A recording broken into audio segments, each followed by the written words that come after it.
múltiples ocasiones se acostumbra dentro de lo que es, aleluya, la cultura de la iglesia, aleluya, de las congregaciones, usar el capítulo 4 del libro de Daniel, versículo 2, pero yo quiero usar el capítulo 4, versículo 3. Pero lo voy a leer del 1 al 3, pero quiero que usted se enfoque en el versículo 3, porque hay una expresión en este versículo que le va a dar contexto a lo que vamos a hacer aquí hoy. Amén.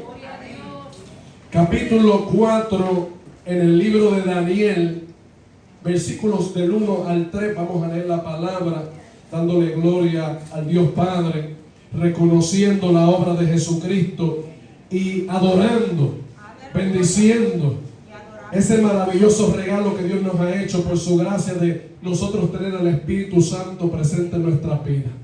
Porque Él es el que nos guía a toda justicia y a toda verdad y el que pone en nosotros el querer como el hacer. Amén. Así que, haciendo referencia a esa maravillosa manifestación de Dios, vamos a leer la palabra en la misma comunión. Y dice así la Escritura, amados. 4 del libro de Daniel, capítulo 4 del libro de Daniel, versículo 1, leemos a la letra. Nabucodonosor, rey, a todos los pueblos, naciones y lenguas que moran en toda la tierra, paz o sea multiplicada. Conviene que yo declare las señales y milagros que el Dios Altísimo ha hecho conmigo. Ahora escuche bien, versículo 3, con signos de admiración dice este hombre, cuán grandes son sus señales y cuán potentes sus maravillas, su reino sempiterno y su señorío de generación en generación. Amén. Padre, te damos gracias por tu palabra.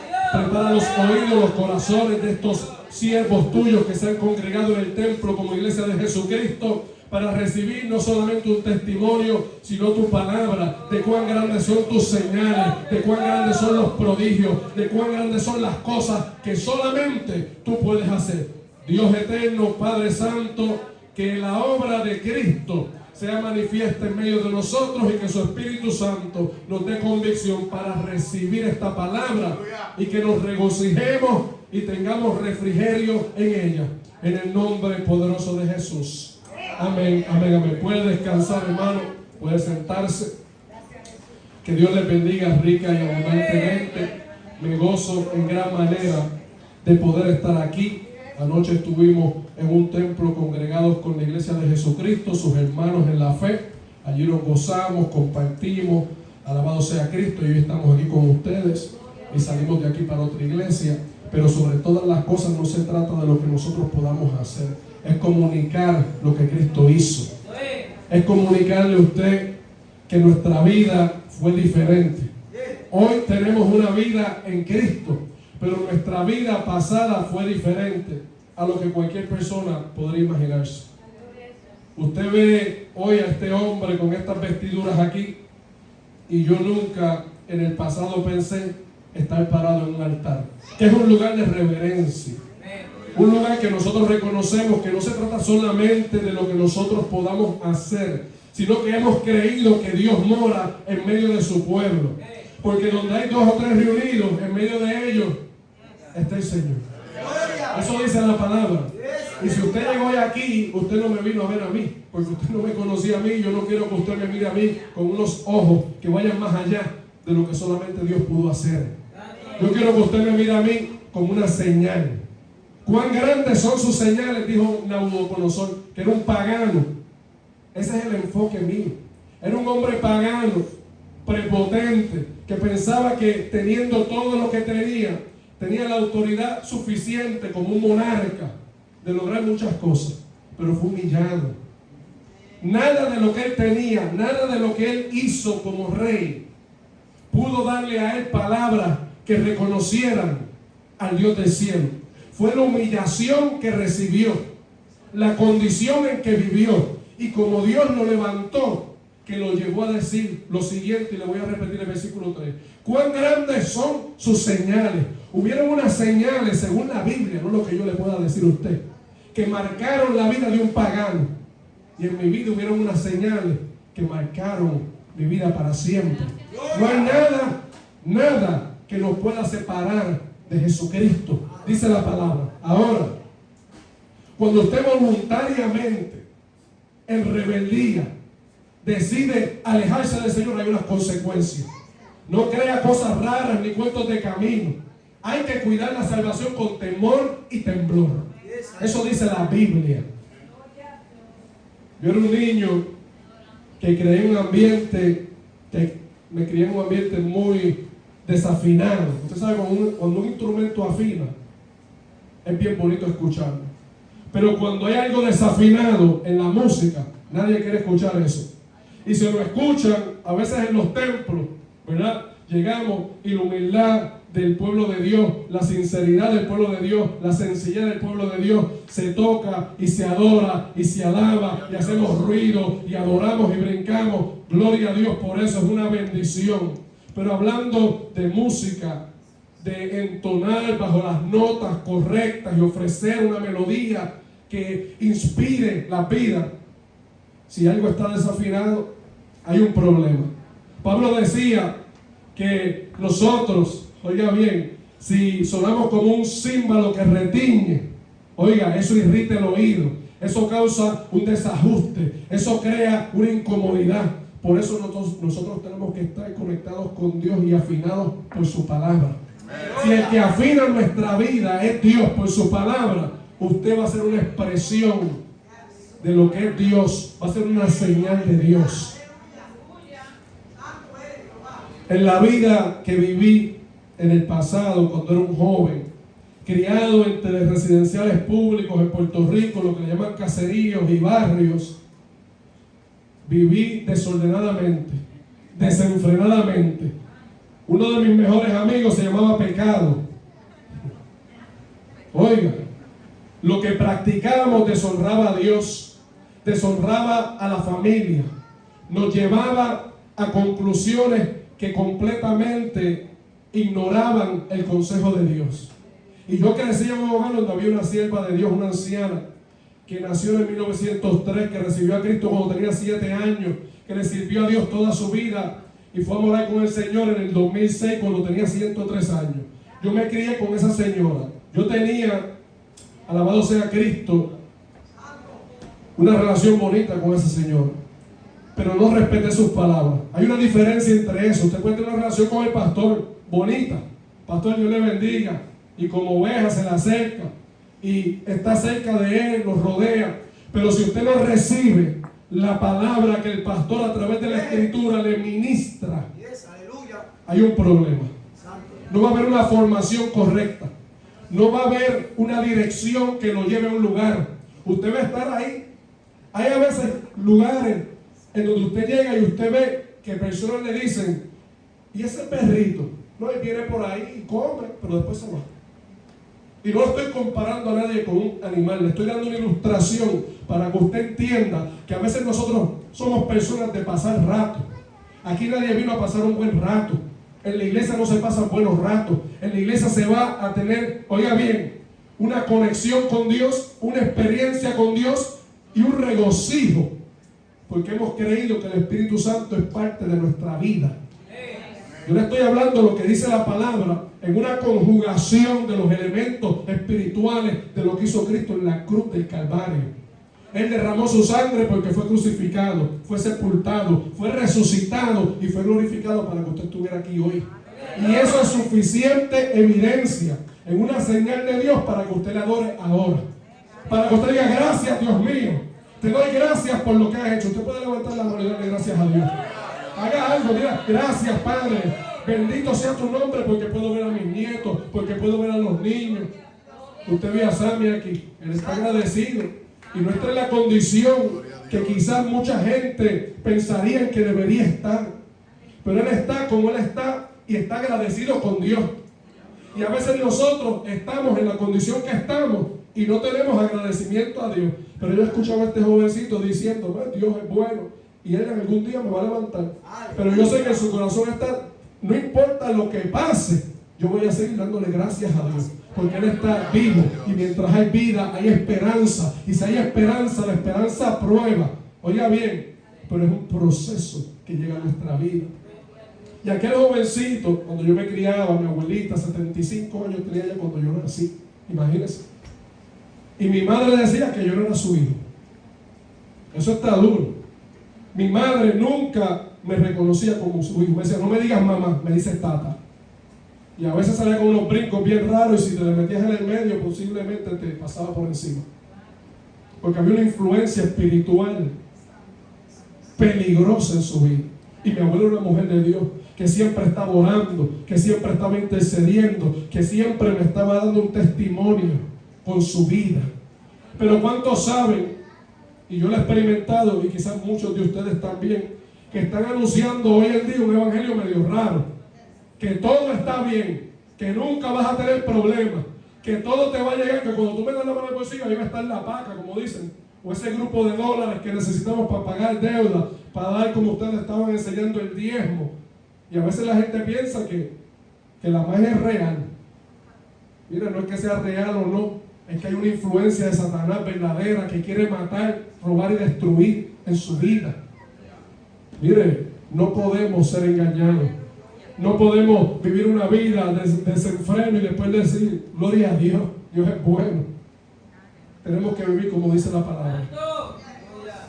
Y crecía yo allí, junto a mi abuelita, pentecostal, desde que ella nació en Cristo.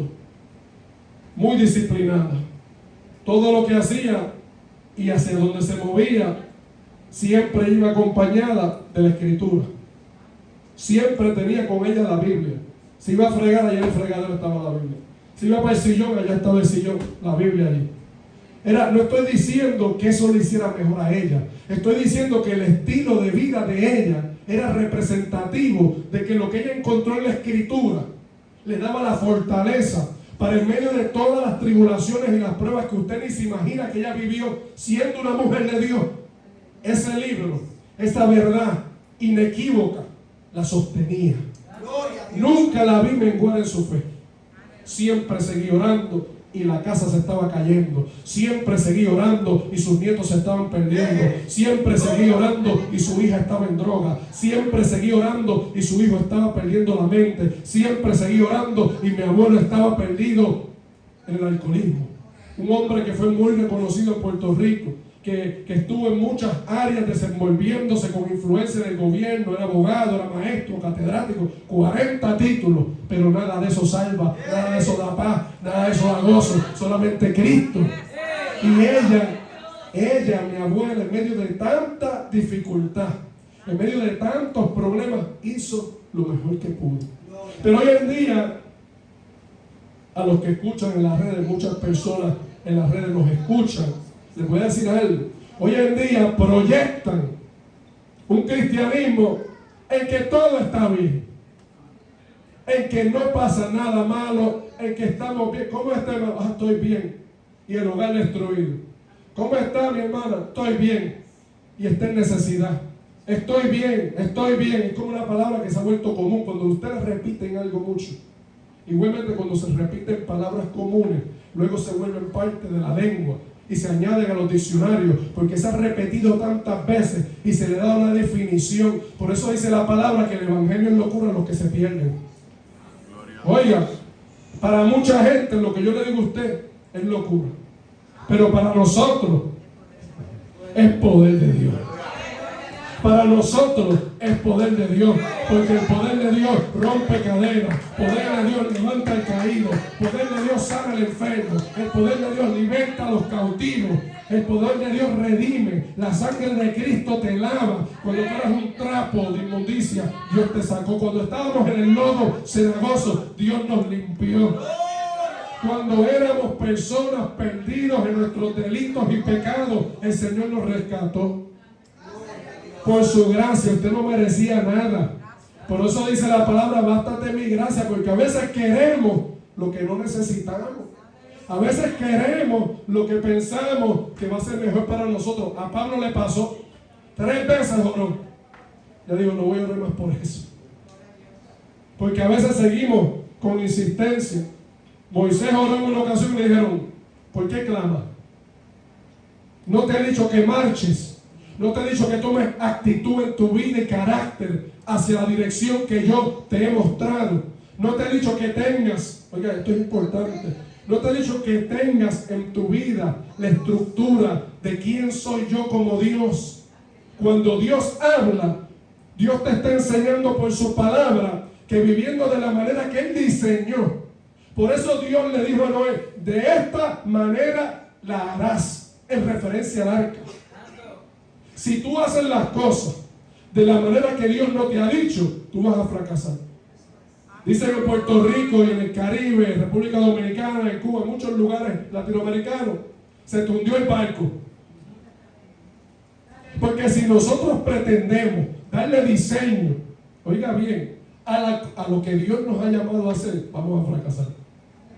Usted no es diseñador, quizás en el mundo secular usted podría diseñar moda, hogares, interiores. Perfecto, no hay un problema con eso. Pero usted no es diseñador, oiga bien, del propósito de Dios. Usted no tiene la capacidad, la fe, la fuerza ni la intelectualidad de Dios. Dios es eterno, su naturaleza es eterna. Él, su pensamiento es perpetuo. Él hace como Él quiere, cuando Él quiere y decide, oiga, de las formas que usted ni se imagina. Y nosotros tenemos que aceptarlo, si verdaderamente somos hijos de Dios. Mientras crecía en aquel hogar, fui rebelde. Había muchos problemas. Nunca comparto mi testimonio de la misma manera. Siempre hay detalles en nuestra vida que pueden ser una señal para otra vida. Y en aquel hogar a mí me golpeaban. A veces mi madre salía con el palo de escoba, ¿sabes? Los palitos de escoba que usaban en Puerto Rico mucho antes. Y me daba con ese palo, como le decimos nosotros, con ese pedazo de madera, muchos golpes, siendo niño. Pero yo sé y entiendo ahora que no era ella, que había un pensamiento en su vida traído por el enemigo que era para destrucción. Y a veces las familias no entienden y exponen a sus hijos a cosas sin saber que el pensamiento que ellos están teniendo es completamente influenciado por Satanás. Pero lo contemplan, lo alimentan y lo ejecutan, sin saber que eso que están haciendo está en contra de la voluntad de Dios. Y así fue mi madre, y se envolvió en drogas. Y como era una mujer que no quería reconocer que yo fuera su hijo, pues ¿qué sucede? Que en los momentos que yo podía estar junto a ella, en un lugar que era un punto de droga, y ella se sentaba allá a consumir, ella me facilitaba lo que a ella le causaba un placer pasajero, y me daba cierta droga. No voy a ser explícito, porque aquí hay jovencitos también y niños, pero voy a darle unos detalles. La marihuana hoy en día dicen que no es dañina. Otra mentira del diablo. Y te dicen que es medicinal, porque es natural, casi orgánica ya. Y te ponen unos letreros bien grandes en las autopistas, en los expresos que dicen, it's legal over here. Es legal aquí, es legal allá. Esa sustancia controlada tuvo un efecto en mi vida gravísimo. Fue la primera sustancia que yo consumí como niño. Tenía 9 años. Por mi madre que me la facilitaba. Pero no es el daño que haga o no haga, o que sea natural o no. Es que esa libertad que mi madre me dio para que lo que todo el mundo hablaba en el barrio, todo lo que la gente del mundo glorificaba, la marihuana, todo eso, ahora yo como niño tenía la libertad de tener acceso. Hay gente que no piensa que no se trata solamente de la droga, es del pensamiento que tú tienes acerca de ella y de lo que tú conviertes ese elemento en tu vida. Y esa marihuanita, como le dicen, Dios reprenda al diablo, vino a ser parte de mi vida desde niño. Y de ahí ya a los 10 años yo consumía cocaína diariamente, como niño, con los muchachos, en el caserío, en el barrio, en el carro, jangueando. 10 años, yo nunca tuve un amiguito de 10 años. Tenga cuidado con sus hijos, cuida a sus hijos. Mis amiguitos eran jóvenes, adultos, de quizás 14, 15, pero frecuentemente de 18 años, 17, 18, 19, 20 años. Y un día estábamos en un lugar, hicimos una fechoría, unos actos criminales, y nos agarraron al otro lado de la isla. Yo soy del área metropolitana. me crié entre varios residenciales públicos, frecuentaba uno que era Nemesio R. Canales del 88 al 91, porque allí en el 92 Rosselló cerró y yo tuve unos problemitas de juventud allí, pero vivía allí, me movía allí, jangueaba allí, me pasaba al frente de un edificio el 20, allá había un ambiente, porque era una entrada que le daba acceso a la gente del Expreso que entrara por allí. Aquello era, mira, un centro comercial, 24 horas al día dando vueltas en un círculo allí, era un círculo vicioso. Y después estaba en otro residencial público y en otro más, y en todos ellos nosotros hacíamos muchas fechorías y nos fuimos para el área sur y nos agarraron allá, y yo estaba guiando un Nissan Sentra robado con 11 años de edad. El maletín de la persona que le robamos el carro estaba en mi asiento y yo guiando encima del asiento, y llegué al peaje, y cuando iba a echarle, en Puerto Rico antes los peajes eran monedas, y cuando fui a echarle el menudo se me cayó, y estaban los guardias, se paraban en un morito a mirar, y se veía el maletín, se veía la pistola, 2 adultos ahí, influenciados por la droga, y me arrestaron ese día, con 11 años de edad. Secuestro, ley de armas, droga, robo, 40 cargos. Ahora estaba en Ponce preso, CTS, era un edificio en la ciudad bien malo. Había que pelear por los tenis, había que pelear para bañarse, había que pelear para hablar, y más si eran de San Juan en Ponce. Los que sean de Puerto Rico saben cómo es esa historia quizás. No era fácil la juvenil. Hasta para bañarse había que pelear. Imagínense eso. Eso es lo que sucede en la vida de las personas que no tienen a Cristo. Es una batalla continua. Y aún cuando tenemos a Cristo, llega un desafío diario. Porque usted no está peleando contra carne ni sangre. Usted tiene una batalla espiritual continua. Y yo seguía creciendo, al salir de la prisión, salir de la graduación, eso era como graduarse de 40 años en Puerto Rico en aquel tiempo.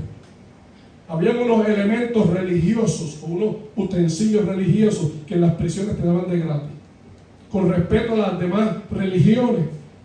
Pero la iglesia tradicional le ofrece a las personas lo que llaman rosario. En las prisiones de Puerto Rico tenían mucha influencia esa iglesia tradicional, y le ofrecían a los presos eso, toma.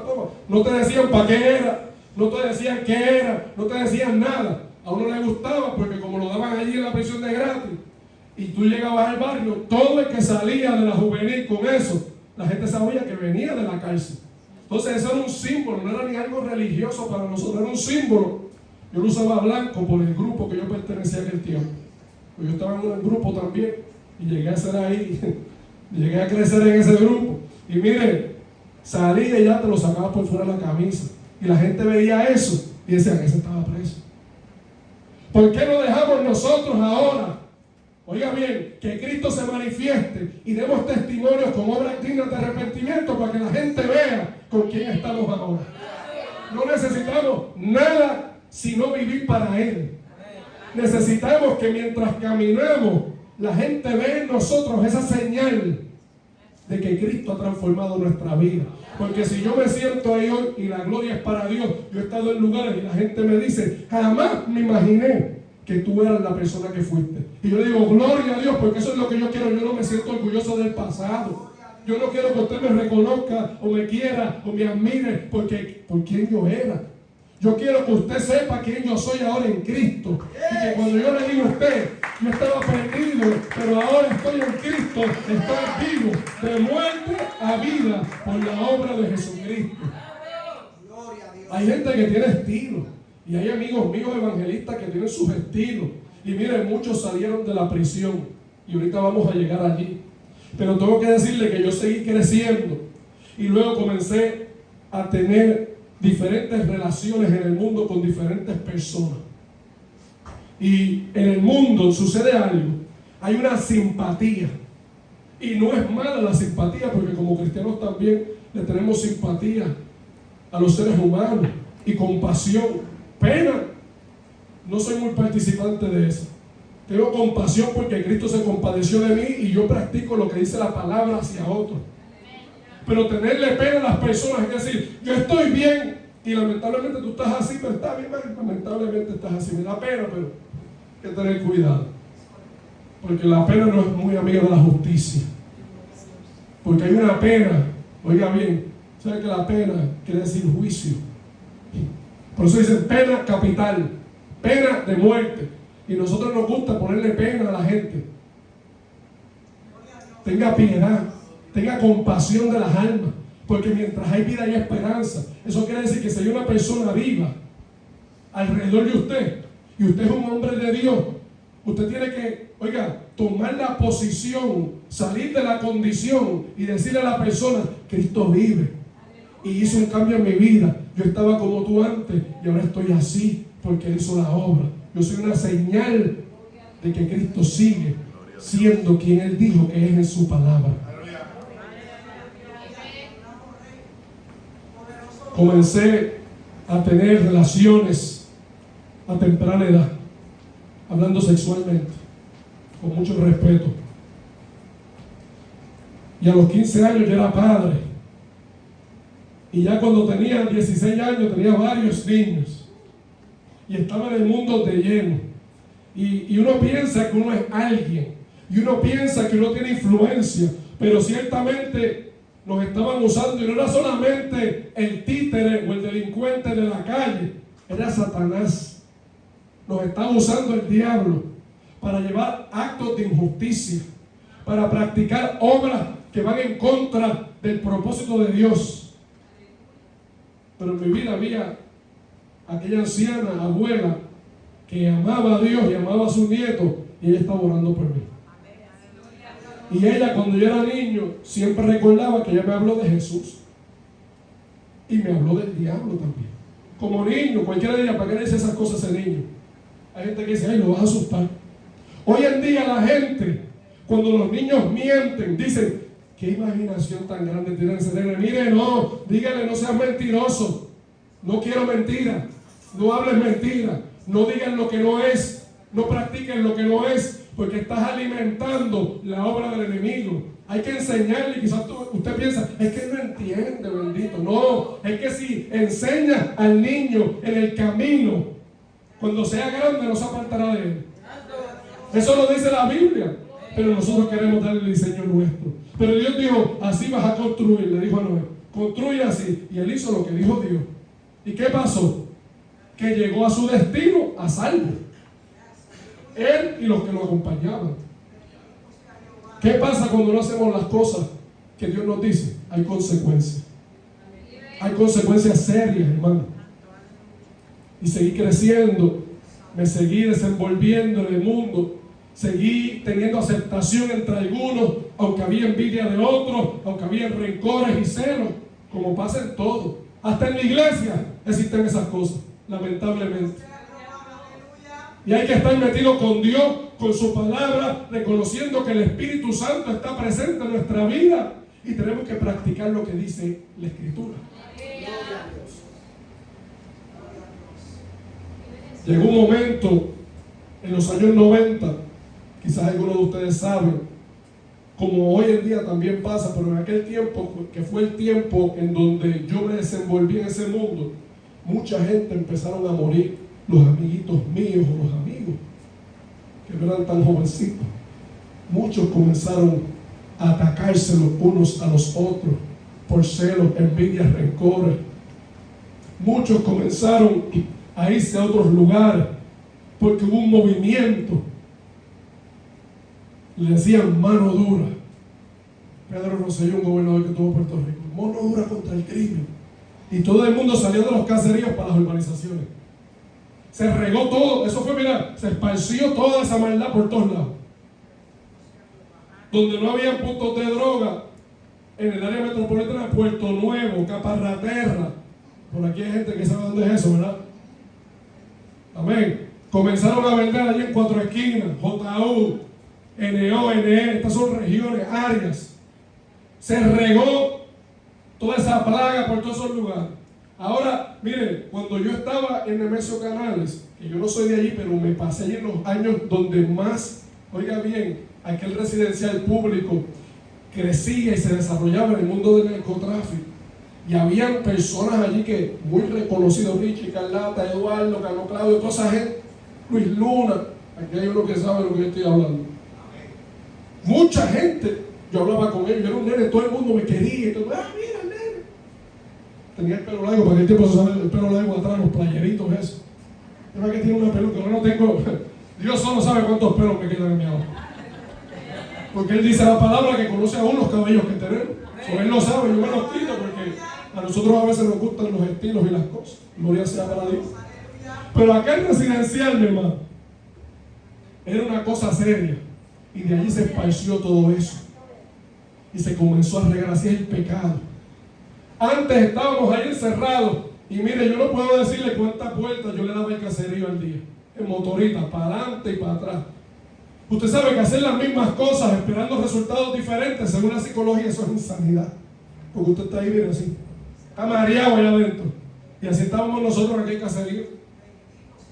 Había una tienda de Tommy. Había dentro de caserío una discoteca y todo, hermano. Yo estaba allí en una perdición. Cerraron aquel lugar, todo el mundo se fue para todos lados. Se regó. Después yo terminé en otro residencial que no lo habían cerrado todavía. Mira, hermano, le voy a decir una cosa.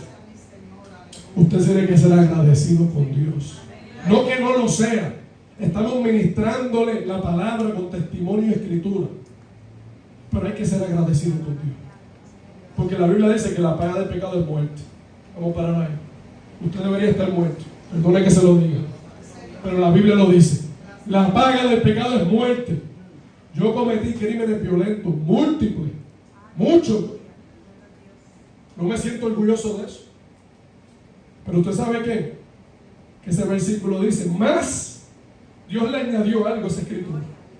Él te dijo la verdad de la consecuencia del pecado. Tu vida no es muy diferente a la mía porque nacimos en pecado. Oiga bien. Y comenzamos a practicar el pecado. Y llegó un momento de nuestra vida en la que entendemos que la paga del pecado es la muerte. Más la dádiva de Dios es vida eterna en Cristo Jesús. Oiga eso es razón para adorar a Dios. Más la dádiva de Dios es vida eterna en Cristo Jesús. Mire eso. Si ese versículo hubiera tenido solamente esa parte del párrafo, la paga del pecado es muerte, ni usted ni yo estaríamos aquí. Yo podría ser el peor criminal y usted podría ser la persona del gabán más bonito y de la falda más larga y estuviéramos todos en la misma condición y iríamos al infierno igual. Porque la Biblia dice que la paga del pecado es muerte. Pero porque Jesucristo vino, oiga bien, el ángel dijo y le pondrá su nombre Jesús. Porque Dios tenía un plan y envió una comunicación divina. Oiga bien, a una persona en su casa durmiendo. Mire qué bonito, se lo estoy simplificando para que usted entienda esto y se lo lleve en su corazón, para que lo escriba en la tabla de su corazón, para que lo ate a su cuello. Es increíble que hay tantos ejemplos bíblicos. Los judíos, oiga bien, se manejaban de una manera en la que mucha gente hoy en día no entiende. Y estas personas querían practicar la ley, y aun cuando era el pueblo hebreo, igualmente querían practicar la ley, pero muchas veces terminaban siendo rebeldes, desobedientes y de duro servir. Pero ellos prepararon unos instrumentos, muchas gracias, hermano. Ellos prepararon unos instrumentos que le ayudaban a recordarse que Dios había hablado. Ellos tenían algo que se llamaba filactería. Eran unas cajitas que se ponían en el brazo, en la frente, y allá adentro eran hechas de una correa de piel y una cajita que hacían a veces con huesos, con piedra, y allá adentro metían fracciones de la palabra que Dios le había hablado. No de cortar versículos. Mira, esto es algo moderno, podríamos decir, 1500 se imprimió la primera Biblia. Pero ellos tenían la palabra de Dios, que Dios había declarado a través de Moisés. Y Moisés, en el desarrollo de su crecimiento con la relación con Dios, dice la Biblia que se establecieron leyes religiosas, la ley civil, la ley moral. Oiga bien, no eran 10 mandamientos solamente. Habían 603 más estatutos, preceptos, ordenanzas. Había muchos que componían la voluntad de Dios. Y hay gente que dice que los tiempos han cambiado. el aspecto veterotestamentario o del Antiguo Testamento es esto y aquello y lo otro, y te van en un viaje de teología, escatología. Mira, yo le voy a decir una cosa a usted bien sencilla. Uno puede conocer muchas cosas, pero si tú no practicas la palabra, no te sirve de nada. Tú puedes saber muchas cosas, y si en tu corazón no hay ese sentir de Dios, ese amor de Dios, ese reconocimiento suyo de que tenemos que vivir mejor, usted nunca va a cambiar. Mira, hermano, estos hombres se amarraban la palabra por aquí, por allá y por todos lados, pero Jesús le decía al pueblo y a las personas que ellos enseñaban: lo que ellos digan, háganlo, pero lo que ellos hagan no lo hagan, porque ellos dicen y lo hacen. Mateo 23, versículo 23. Mateo 7:15 habla también de cómo se comportaban estas personas, que eran religiosos. Tenga cuidado con la religiosidad. Santiago habla de la verdadera religión. Recordarse de quiénes, de las viudas y los huérfanos. ¿Por qué? La viuda perdió, oiga bien, la estructura del hogar en la cabeza, que es el hombre. No que fuera una dictadura, o que ella estuviera en otro nivel, o que ella fuera menos, sino que era una persona que ilustraba una manifestación de Dios, instruida por Dios para el beneficio fraternal de la familia de Dios. Los huérfanos ya no tienen parientes, tienen una dependencia, y si nadie está para ellos, ¿qué sería de los huérfanos? La Biblia dice que esa es la verdadera religión. Practicar el amor de Jesucristo, ir a donde las personas, llamarlos, abrazarlos, compadecerse de ellos. No es estar diciendo lo que no tenemos que decir cuando no tenemos que decirlo, y con las personas que no tenemos que hablarlo. Eso le dicen diferente por ahí. En Puerto Rico le pueden decir eso, bochinche. En los términos eclesiásticos del pueblo de Dios se le dice murmuración. Pero como siervos de Dios, nosotros como siervos de Dios tenemos que amar, tenemos que compadecernos, tenemos que aprender a cuidar a nuestros hermanos. Nosotros somos familia en Cristo. Aunque yo los conocí hoy, Dios preparó esta cita y somos una familia en Cristo. Pero si no se le enseña a la iglesia eso, y salimos de aquel residencial y seguimos cometiendo crímenes y seguimos en desobediencia, mi abuela seguía orando, mi abuela seguía, mire, practicando la palabra en todas las formas que ella podía y se le hacían posible. Y seguían habiendo desafíos, luchas, dolores, sufrimiento. Sus dos hijos estaban perdidos, mentalmente, físicamente, espiritualmente, de todas las formas posibles. Su esposo tenía unas ataduras terribles y sus nietos se estaban perdiendo. Y ella seguía confiando en Dios. Y yo le preguntaba: abuela, ¿por qué tú sigues? Ella: Jesucristo es mi esperanza. Y ella seguía hablando de estas cosas, y yo: ay, Dios mío, esta señora está malita ya. Imagínense, cuando yo estaba en la juvenil, ella tenía 86 años. Y luego ya cuando tenía 90 años, yo me convertí en una persona que tenía mucha influencia en la calle. Tenía dinero, tenía carros, tenía joyas, tenía cosas, armas, tenía todo lo necesario, todo el equipaje que uno necesita para estar en ese pequeño mundo, perdido en mi idea, en mi concepto. Y mi abuela seguía orando. Y nunca se me olvidó. En unos momentos, hay una entrevista mía de Maranata en YouTube, usted puede ver el narcotráfico al altar. Usted la busca ahí en Maranata y ve, y hay muchos detalles, no todos, pero la primera vez que yo cometí un acto de violencia en contra de otra persona, el primer pensamiento que vino a mi mente fue una conversación de mi abuela. En un momento que yo tomé una decisión que fue importante, en donde yo estaba en un residencial público, porque una persona hizo un comentario, una persona muy importante, y yo dije: no, aquí ya olvídate de eso, no bregar con esto. Y se acabó la historia de esa vida, porque yo tomé una decisión fuera de la voluntad de Dios. Cuando Dios dijo que una acción en contra de otra vida era un pecado, no que fuera más grande o más pequeño, pero era un pecado que causaba un efecto terrible en la vida del ser humano. Porque Dios da la vida y Dios la quita. Y si usted va al pueblo hebreo, atentar contra la vida de una persona causaba muerte irreversible. Era algo, oiga, es algo que nadie podía cambiar. Usted iba a morir porque iba a morir, era ojo por ojo en aquel tiempo. Pero la gracia de Dios. Si usted está aquí hoy y usted es participante de la gracia, usted tiene que estar agradecido con Dios. Y aquel día, cuando yo tomé esa decisión y sucedió ese evento, triste, muy triste, eso cambió mi vida para siempre. Pero luego me volví sensible a la vida. Y era un relajo. Y yo no se sentaba a hablar de todas las cosas que hacía con otros. Y era una competencia de quién hacía más. Y de cómo lo hacía. Y de cómo quedaba. Y de cómo era. Y cómo esto. Y mire, qué triste. Pero qué cierto. Que aquel pensamiento llegó. Y mi abuela me dijo claramente: el día que tú hagas ciertas cosas, esto y aquello, me hablaba claro, vas para el infierno. Y yo pensé en ese mismo instante, voy para el infierno. Eso vino a mi mente. Busque la entrevista luego y usted va a ver esos detalles. Porque mire, mi hermano, mire, algo que tiene la palabra es que la palabra es viva y eficaz. Algo que tiene la palabra es que es inerrante, nunca se equivoca, no hay errores en la Biblia como muchos dicen. Esto es un arte lingüístico divino.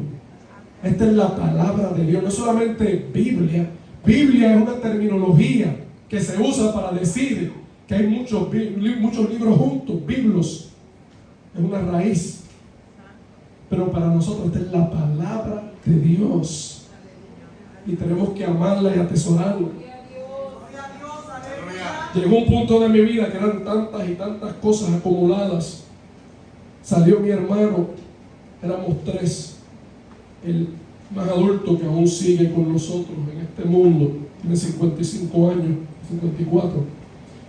Mi hermano del medio se llamaba Juan y yo, el menor. Y mi hermano salió de la prisión y su hermanito, quien era yo, tenía mucha influencia. Y él decía: mi hermano es el dueño de esto aquí esto lo corro yo, olvídate de eso, que breguen con eso. Y fue y cometió un acto allí de violencia. Y mucha gente se molestó con él. Pero como yo era supuestamente, esa mentira del diablo es terrible. Pues él hizo ese acto. Y ese mismo día en la noche lo acribillaron y lo asesinaron a él. Mis mejores supuestos amigos. Pero esa misma semana, eso fue un jueves en el año 2000. Esa misma semana, el martes anterior, mi abuelo lo habían asesinado también. Mire cómo es el pecado. No crea que el pecado, oiga bien, es algo inofensivo. Porque quizás hay momentos que usted ha hecho algo y no pasa ninguna consecuencia instantánea. Hay que tener cuidado. Porque hay cosas que practicamos y pensamos que están bien, pero no le agradan a Dios. Y cuando hacemos cosas que no le agradan a Dios, nos exponemos a una consecuencia. Dios no es malo. Dios no es malo. Dios declaró una palabra y la palabra tiene un cumplimiento. Y si usted sale fuera de la palabra de Dios y va en contra de su voluntad, van a haber unas consecuencias, porque este mundo fue diseñado de una manera y el pecado ya tiene un protagonismo y el enemigo tiene una influencia. Y cuando nosotros practicamos estas cosas que practicamos fuera de la voluntad de Dios, van a suceder cosas terribles. Mi abuelo lo asesina el martes, mi hermano lo asesina el jueves. El hogar está destruido completamente. Ya yo vivía en otros lugares, tenía muchas posesiones y nada de lo que yo tenía, ni la influencia que tenía, pudo cambiar las consecuencias de ellos. Mire cómo es eso. La desobediencia tiene una consecuencia, hermano. Aún cuando usted está dentro del cuerpo de Cristo.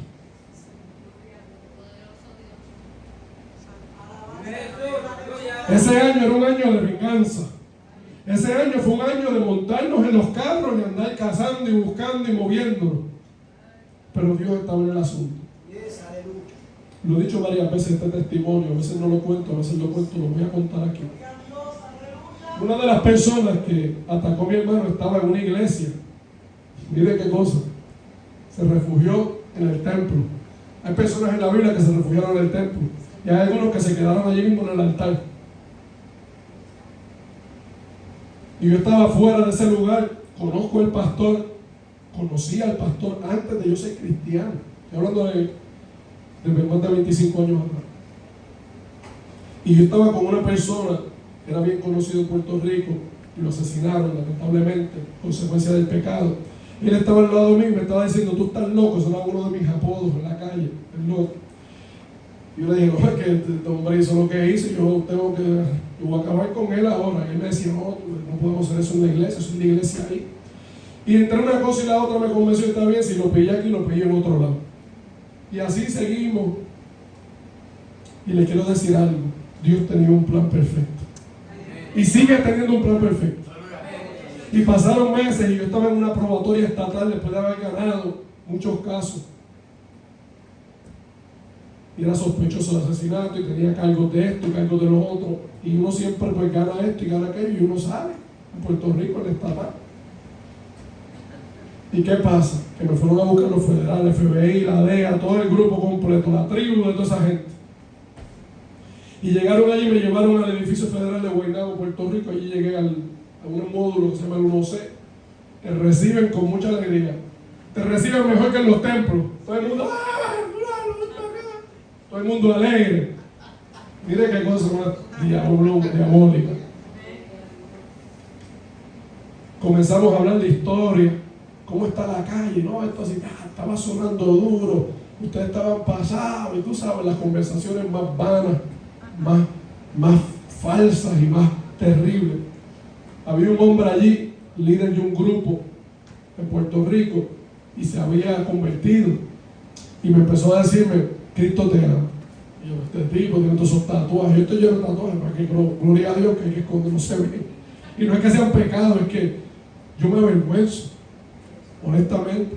Hay gente que no, y yo respeto eso, pero yo me siento avergonzado. Desde que era un niño, marcándome el cuerpo para tratar de impresionar y para tratar de ser alguien, buscando un refugio en cosas inanimadas, como dice la palabra, que son vanidad. Y mire, aquel hombre me repitió eso.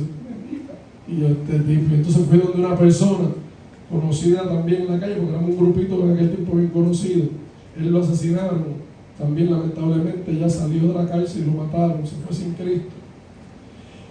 Y él me dijo: no, mira, ese fulano, y ese hombre está buscando de Dios, tienes que respetarlo. Yo era un jovencito, pero los más adultitos pues estaban diciendo: no, yo no creía que yo era el último de los mohicanos. Y pasaron los días y me dijo: quiero hablar contigo. Me metió en una celda y me presentó a Jesucristo. Y ahí ese día yo recibí el Salvador. Después me dijeron el gobierno de Estados Unidos que me iban a acusar con un caso de pena capital, de pena de muerte. Me extraditaron a los Estados Unidos por crímenes que se cometieron en el estado de Pensilvania. Mira aquí en este estado que yo estoy predicando. En Filadelfia específicamente. El norte de Filadelfia, por ahí corrí yo. Un mes solamente. Terrible. Cometí muchas cosas por ahí. La 5, la 6, Oriana, Leguer y todo eso por ahí. Yo sí que Puente Blanco por ahí se lo cerramos un día también. El diablado uno, el demoniado, yo no conocía nada por acá. Yo no sabía de nada acá, yo vine de allá siguiendo los personajes para acá. Porque el diablo es así, te engaña, te habla al oído. Huye el impío sin que nadie lo persiga. Vas por ahí, mire, moviéndote, velándote de todo el mundo. ¿Y qué sucede? Que yo llegué a Estados Unidos, me trancan en un hueco, le dicen un hueco, pues segregación, el área más segura de la prisión, me meten en una celda. Ya había pasado las Torres Gemelas, todo ese revolú, todo ese problema. Decimos revolú los bonitos, ¿verdad? Pero habían pasado todos esos acontecimientos. Y yo estuve allí por meses encerrado solo. Y oré, Dios se manifestó, Dios habló, me sacaron de allí, me pusieron en una unidad. Y llegué a esta unidad y allí conocí a mi hermano Jeffrey Rivera. Un hombre que se mueve rápido. Iba corriendo para aquí, corriendo para allá. Y Jeffrey llegó y me abrazó y me dio amor. ¿Saben lo que es eso? Si nosotros en el mundo decimos que un hombre vino y me abrazó y me dio amor, dicen esos son raros. Pero Jeffrey, oiga, yo no sé, ustedes lo conocen aquí como cristiano, yo lo conocí hace más de 24 años atrás en la prisión, enfrentando una pena de muerte y él enfrentando los cargos que él tenía. Y de todo el tiempo que yo estuve preso, uno de los abrazos más sinceros que recibí fue de Jeffrey. Hay cualidades que llegan a la vida de las personas por obra de Dios. Cuando una persona es sencilla y practica la mansedumbre, eso solamente lo hace Dios. Y Jeffrey me recibió allí y oraba por mí y me estaba guiando en la palabra. Y levantamos una hora y él ya estaba haciendo la obra de Dios, estaba predicando, allí nos metíamos y ahí se levantó una iglesia. Y allí Jeffrey era el pastor de la iglesia. Yo no sé por qué Jeffrey no lo dice. Hay gente que no le gusta oír eso. Qué preso, qué pastor. Jeffrey era el pastor de la iglesia. Y estaba ministrando. Y Dios lo usaba en la profecía allí. Hay gente que no le gusta eso. Y hay gente que no está de acuerdo. Yo lo viví. Yo vi a este hombre hablarle. Jeffrey no habla inglés, todavía no habla inglés, bendito sea Dios. No es una crítica. Es un señalamiento. Yo aprendí inglés en la prisión. Yo me dediqué a eso. Pero Jeffrey no estaba en eso y eso no es malo. Estaba enfocado en otras cosas, buscarle a Dios, le gustaba su cereal en la mañana, se iba a cazar el cereal por ahí. Gloria a Dios que estamos cazando cereal en la prisión inocente. Pero mire, Jeffrey fue bien sincero conmigo y me animó, me consoló. No es fácil enfrentar la pena de muerte, no era fácil enfrentar los asesinatos, enfrentar el narcotráfico, que me pusieron una ley rico y 40 cosas, cadena perpetua. Terminé sirviendo 22 años. Salí apenas en el 2022. La gloria sea para Dios. Dios abrió la puerta. No solamente abrió la puerta, preparó el camino. Dios trajo una maravillosa, la gloria de Dios, mujer a mi vida. Mi amada hermana en Cristo, Keisha, mi esposa, mi amiga. Siempre estamos juntos, viajamos juntos. Ya me leyó la cartilla ayer. Me dijo, ya no puedo viajar porque está barriga. ¿Me entiendes? Tengo más dolores que... Y yo le dije, no digas eso, tranquila, que Dios va a hacer la obra. Pero miren, le voy a decir una cosa, estamos terminando, no quiero cansarlo, quiero que usted se lleve un tesoro en su corazón, no porque yo pueda darle un tesoro, sino por lo que Cristo hizo en mi vida, eso es un tesoro. Jeffrey, cuando yo iba dando los abogados, yo subía, ¿verdad?, a donde Jeffrey, y Jeffrey me consolaba. Dios primeramente, pero Jeffrey era usado por Dios de una manera especial, porque cada momento de tu vida tiene una particularidad y Dios obra de una manera única en ese momento. Y yo estuve allí con él y estuvimos meses juntos, muchos meses, y después sucedió otra situación y se alteraron los humores de los fiscales. Y un día estábamos en la celda y fueron un montón de policías a buscarme en la unidad. ¿Dónde está fulano? Ya todo el mundo sabía el caso de Peremuerto. Y allí fueron, bueno, era un arresto dentro de la prisión, y me llevaron por las manos ahí y me amarraron y dale para el hueco otra vez. Pero ¿qué está pasando? Yo le decía, yo le decía a Rosado, ¿qué están diciendo ellos? No, dale, que tienes que irte con ellos. Me traducían porque no hablaba inglés. Pero había sufrimiento, había dolor. Tenía hijos, tenía cosas, tenía aspiraciones en el mundo, pero ahora estaba en Cristo y tenía tanto dolor. Pero Cristo pone personas en tu vida. ¿Cuántos creen eso? Y Cristo llevó a Jeffrey allí en aquel momento y Jeffrey estaba allí y Jeffrey me acompañaba para todo y estábamos todo el día juntos. Íbamos a orar, íbamos a hacer esto, íbamos a hacer aquello, y allí comenzó mi formación. Un día yo recibí una carta, me mandaron unos versículos. Voy a contar esto. La gloria es de Dios. Yo no lo hago por Jeffrey, no, él es mi hermano, yo lo amo. Pero yo digo esto para que usted entienda que Dios siga hablando. Y yo sé que usted puede tener un pensamiento de Jeffrey porque usted lo ve aquí y Dios le ha permitido moverse aquí, operar y hacer lo que sea que él esté haciendo para la gloria de él en una capacidad quizás diferente, porque así es que Dios obra. Dios te tiene en un lugar y tú operas de esta manera, en esa capacidad, en ese tiempo, y llega otro tiempo, y no es que Dios te haya quitado, te haya movido, es que Dios necesita que tú seas como tú eres en ese momento y en ese tiempo específico. Y yo recibí una carta con unos versículos y yo contento, muchos presos comparten cartas. Y yo dije, mira, aquí hay un versículo. Y yo estaba con Jeffrey en la celda, estaba el hermano Juan Rosado, que era el traductor, y estaba el hermano Leonardo Horta, que era nuestro hermano que estudiaba y tenía, olvídense, diccionario por todos lados, ¿de acuerdo? Y mira, Dios habló de muchas formas, no le puedo contar todo para no extenderme más. Pero ese día yo le digo a los muchachos, estoy en la cama de la celda, yo me acuerdo como ahora mismo. Yo estaba así sentado, Jeffrey estaba aquí, estaba Leonardo y Juan Rosado ahí. Yo le dije, Jeffrey, me llegó una carta, vengo ahora a buscar con unos versículos y me voy para mi celda. Uno es como niño, ahí en la prisión, la palabra dice que tenemos que ser como niños, pero todos alaban a Dios. Y busqué esa carta, amado, y llego de vuelta a la celda y me siento en la cama. Y cuando tengo el sobre en mi mano, Jeffrey me dice, no lo abras todavía. Y ya viene con los inventos de él. Gloria a Dios. Porque Dios hablaba a través de este varón que usted ve ahí. Créanme. No porque él sea mi amigo y mi hermano. Dios hablaba, Dios lo sabe, y es testimonio delante de Jesucristo. Y Jeffrey me dice, quita la vida. Jeffrey era especial. Sigue siendo especial, pero en aquel tiempo era especial. Tenía un cordel ahí en la cama que él secaba las toallas y otras pertenencias de él. Y entonces me dice, quita esa toalla de ahí. Yo le he contado esto a mi esposa muchas veces. Y yo quité la toalla. Y en otras iglesias, de todas las iglesias que visitamos, a veces cuento esto. Yo quito la toalla. La gloria siempre es para Jesucristo, no es para Jeffrey. Jeffrey es un siervo inútil. Pero mire, cuando yo quité aquella toalla, había un papelito pegado ahí con 4 tapes y tenía algo escrito. Ahí estaban los versículos que estaban en mi carta. Jeffrey no sabía. Esa carta llegó de Puerto Rico y Jeffrey lleva acá años. Ese era mi hermano Jeffrey, animando a su hermano Pedrito allí, al hermanito que ahora es una persona completa. Mire, yo me convertí, la experiencia que yo tuve con Dios cuando yo caí de rodillas y yo lloré allí.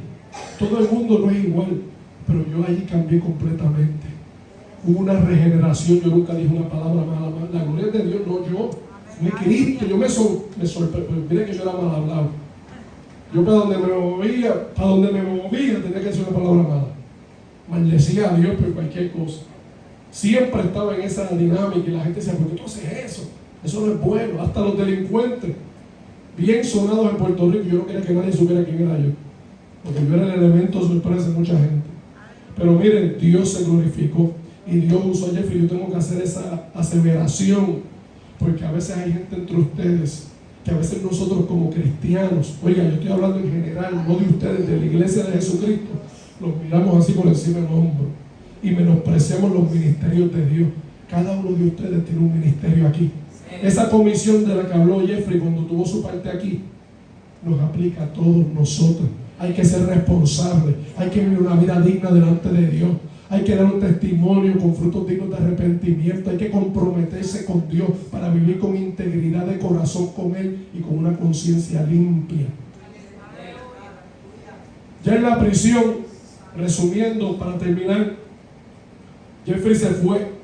Bueno, yo me fui, no, él se fue del lugar donde estábamos. O yo me fui, Jeffrey. Yo me fui primero, ¿verdad? Yo me fui primero para otro, bueno, cuando me fui para el hueco, que me llevaron ese día arrestado, subí para un piso y estaba allá, ya no supe más de Jeffrey, y yo estaba orando y le dije al Señor, oiga bien, le dije a Jesús, Señor, permíteme ver a Jeffrey una vez más. Y resumiendo, un día estoy en una ducha, haciendo lo que hacen las personas en la ducha, ¿verdad? Teniendo aseo personal, y sonó el timbre de la puerta. Y cuando yo miro, venía Jeffrey entrando a esa unidad.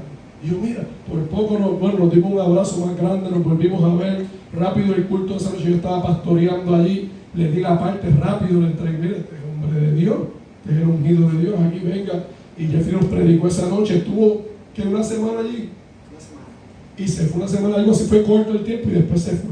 Eso yo lo vi, Dios lo trajo allí, respondiéndome en mi oración. Yo necesitaba eso, porque yo estaba pidiendo a Dios señales, confirmaciones.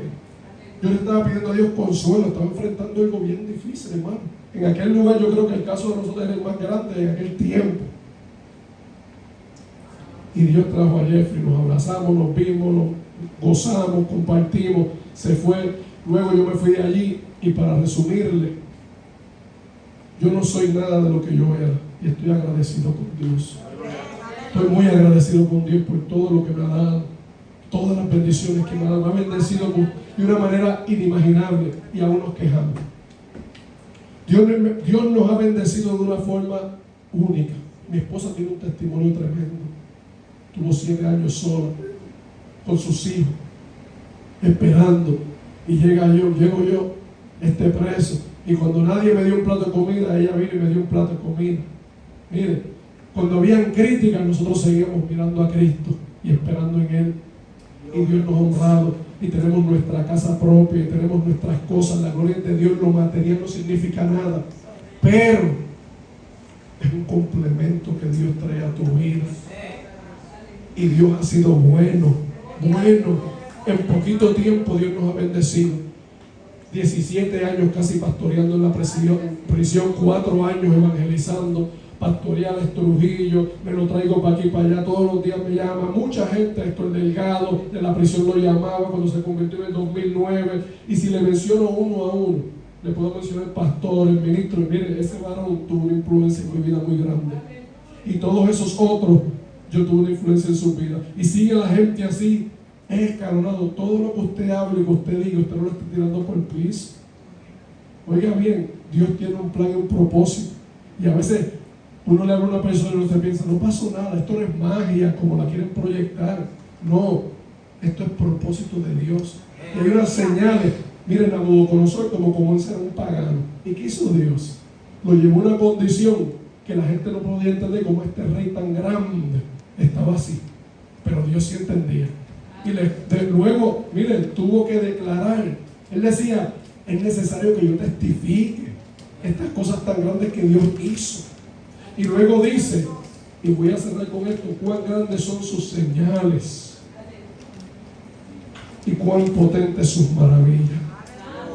En esta tarde quiero que usted entienda que las señales de Dios son maravillosas. Mire, yo le traje una definición. Hay una palabra, la palabra señal es identificada, para ser sencillo en el lenguaje griego, como semeión, acto sobrenatural, símbolo o marca que revela poder, propósito y presencia.